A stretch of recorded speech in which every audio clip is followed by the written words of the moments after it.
Je m'appelle Lydie, je suis diététicienne et chef de projet au sein de la mutuelle familiale qui propose tout au long de l'année des actions de prévention à destination de ses adhérents. Des actions sont proposées à destination des jeunes enfants et leurs familles, à destination des actifs mais également des seniors.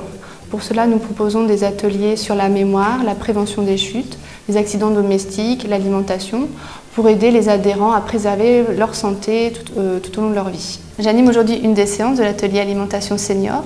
Ce thème est développé en 5 séances complémentaires, au cours desquelles nous abordons l'équilibre alimentaire, les besoins spécifiques liés à l'âge, la lecture des produits et d'autres thèmes en lien avec l'alimentation. Pour la mutuelle familiale, c'est aussi l'occasion d'apporter des conseils pour éviter certains polluants que nous pouvons retrouver dans notre alimentation, mais également dans les contenants alimentaires et les ustensiles de cuisine.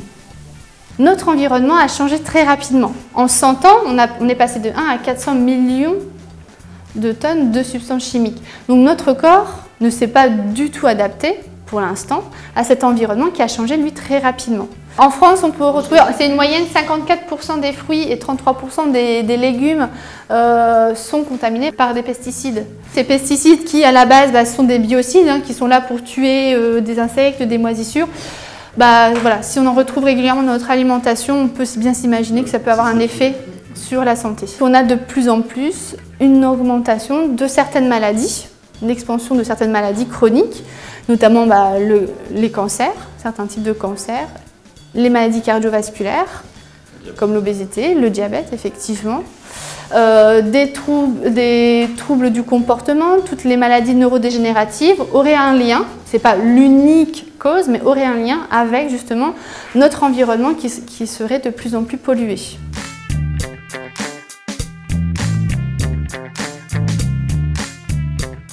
Nettoyer les fruits, c'est bien, on va limiter. Peler, c'est bien aussi. Par contre, voilà, ça ne va pas résoudre notre problème totalement de pesticides. Si vraiment on veut limiter un maximum, il y a le bio. Alors le bio partout, je suis d'accord, c'est difficile, mais je me dis, il faut se dire peut-être que pour la pomme, avec ses 40 traitements, ça vaut peut-être le coup.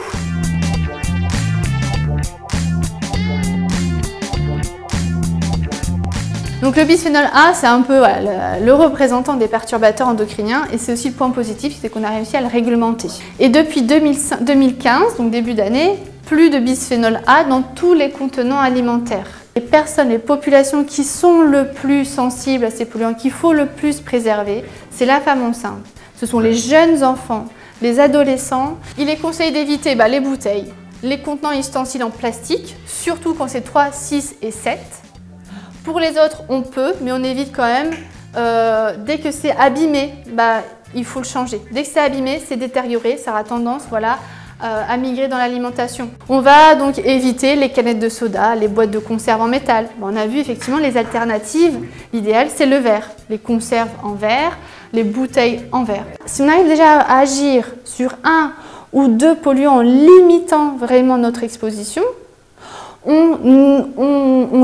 agit sur notre santé. Peut-être que vous n'êtes pas concerné directement par tout ça, mais c'est important, c'est de passer le message. Ça, c'est vraiment crucial. Et la mutuelle familiale travaille beaucoup sur ces idées, sur ces questions-là de santé publique. Donc ça ne date pas d'aujourd'hui. Elle travaillait déjà beaucoup dans les années 90 sur les éthers de glycol qui peuvent avoir un impact dans le milieu professionnel et notamment chez les femmes enceintes. Elle a aussi beaucoup travaillé avec des partenaires comme le réseau Environnement Santé sur les questions du bisphénol A pour justement réglementer le bisphénol A. Et donc elle développe de plus en plus des actions de prévention et des partenariats pour vraiment soutenir ces projets, pour vraiment agir sur notre environnement.